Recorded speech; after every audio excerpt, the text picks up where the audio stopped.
ఒక నగరంలో ఇద్దరు వ్యక్తులు ఉండేవారు. వారిలో ఒకరు తన పొరుగింటి వారితో చాలా సన్నిహితంగా ఉండేవాడు.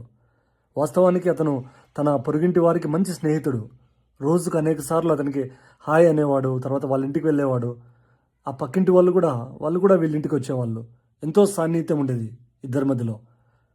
ఒకరింటికి ఒకరు వెళ్తూ ఉండేవాళ్ళు. ఇంకొక వ్యక్తి కూడా అదే నగరంలో ఉండేవాడు.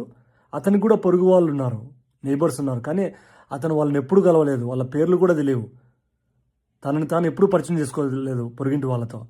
పొరుగింటి వాళ్ళకి ఇతని గురించి తెలీదు, ఇతనికి వాళ్ళ పొరుగింటి వాళ్ళ గురించి తెలియదు. ఒకరోజు ఇద్దరికి తీవ్రమైన అనారోగ్యం వచ్చింది. ఎంతగా అనారోగ్యం వచ్చిందంటే మంచం మీద నుంచి లేవలేకపోయారు. మొబైల్ ఫోన్ కూడా అందుకునే స్థితిలో లేరు. చాలా తీవ్రంగా అనారోగ్యంగా ఉన్నారు.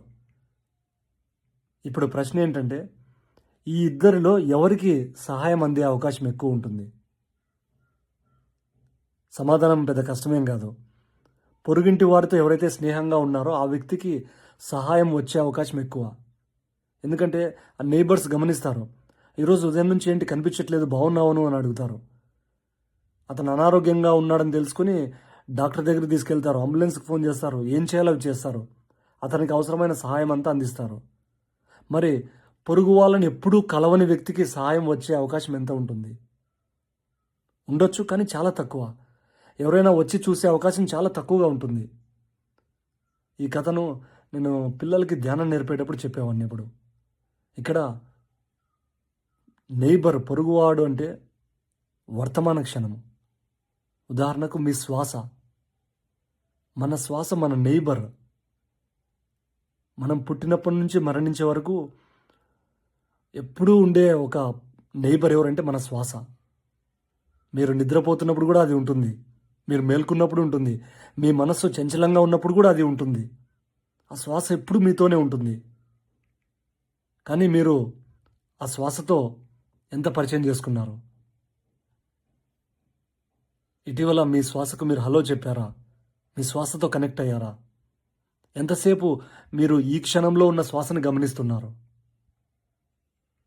ఒక గురువు, అజాన్ షా అనే గురువు ఒక మాట చెప్తారు. ఏంటంటే, ఈ ప్రపంచంలో చాలామంది తన జీవితం అంతా ఒక్క శ్వాసను కూడా వాళ్ళు గమనించరు. ఒక్క శ్వాస పట్ల కూడా ఎరుకగా ఉండరు. లోపలికి వచ్చే శ్వాస కానీ లేదంటే బయటకు వెళ్ళే శ్వాసను కానీ వాళ్ళు ఎప్పుడూ గుర్తించరు. వాళ్ళు పూర్తిగా వాళ్ళ ఆలోచనలు, వాళ్ళ అలవాట్లు, వాళ్ళ జీవిత సమస్యలతో కొట్టుమిట్టాడుతూ ఉంటారు. అలాంటి వ్యక్తి అనారోగ్యంగా ఉన్నప్పుడు, ఇక్కడ అనారోగ్యం అంటే ఎక్కువగా మనసులో కలిగే కలత, లేదంటే emotional imbalance, even physical disease కావచ్చు. అలాంటి సమయంలో ఎప్పుడూ వర్తమాన క్షణంతో, శ్వాసతో పరిచయం లేని వ్యక్తికి లోపల నుంచి సహాయం వచ్చే అవకాశం ఎంత ఉంటుందంటారు? ఎప్పుడైనా ఆలోచించారా మీరు? దాదాపుగా వాళ్ళకు లోపల నుంచి ఆ హెల్ప్ వచ్చే అవకాశమే ఉండదు కదా. కానీ ఎవరైతే తన శ్వాసతో లేదా వర్తమాన క్షణంతో, అవగాహనతో, ఎరుకతో పరిచయం పెంచుకున్న వ్యక్తికి ఎంతో స్పష్టత ఉంటుంది, ఎంతో స్థిరత్వం వస్తుంది. తన ఆలోచనలు అనే మాయ నుంచి బయటికి పడే శక్తి తనకు వస్తుంది. ఇది కేవలం శ్వాస గురించి మాత్రమే కాదు. ఇది మన స్థితి, మన బీయింగ్కి కనెక్ట్ అవ్వడం గురించి. మనం చూస్తున్న వస్తువులు, మన ఆలోచనలు అన్నిటినీ జస్ట్ మన వాస్తవాన్ని జస్ట్ గమనిస్తూ ఉంటాము, చూస్తూ ఉంటాము. ఆలోచనలు చూస్తూ ఉండడము, భావాలను గమనించడము, శరీరం ఏం చేస్తుందో చూడడము, వినడము, వాసన, రుచి, స్పర్శ అన్నిటినీ సాక్షిగా చూడడం, ఏది మార్చకుండా, జోక్యం చేసుకోకుండా. ఇది ఎంత అందమైన అనుభవం కదా. కాబట్టి ఆహ్వానం ఇదే. మీకు సరైన ఏ టెక్నిక్ తెలిసినా తెలియకపోయినా ప్రత్యేక పద్ధతి అంటూ అవసరం లేదు. మీరు ఈ వర్తమానంతో కలిపి చేసే సాధన ఏదైనా సరే ప్రాక్టీస్ చేయండి. ఇప్పుడున్న క్షణంతో, ఎరుకతో, నేను గమనిస్తున్నాను అనే భావనతో మిమ్మల్ని మీరు ఏకమవుతే ఈ ప్రజెంట్ మూమెంట్లో అది మీ యొక్క మానసిక ఆరోగ్యానికి, శారీరక ఆరోగ్యానికి మీరు పెట్టే పెట్టుబడి. అది మీకు ఇచ్చుకునే ఇన్సూరెన్స్. ఎందుకంటే జీవితం కష్టంగా ఉన్నప్పుడు, గందరగోళంగా ఉన్నప్పుడు అది మీకు సాయం చేస్తుంది. ఆ కన్‌ఫ్యూజన్ టైంలో కూడా మీకు స్పష్టత అనేది లోపల నుంచి వస్తుంది. స్థిరత్వంతో ఉంటారు. సమతుల్యతతో జీవిస్తారు. అందుకే మనం సాధన చేస్తాము. అది ధ్యానం కావచ్చు, భక్తి కావచ్చు, ఆత్మవిచారణ కావచ్చు, సేవ కావచ్చు, దానం కావచ్చు.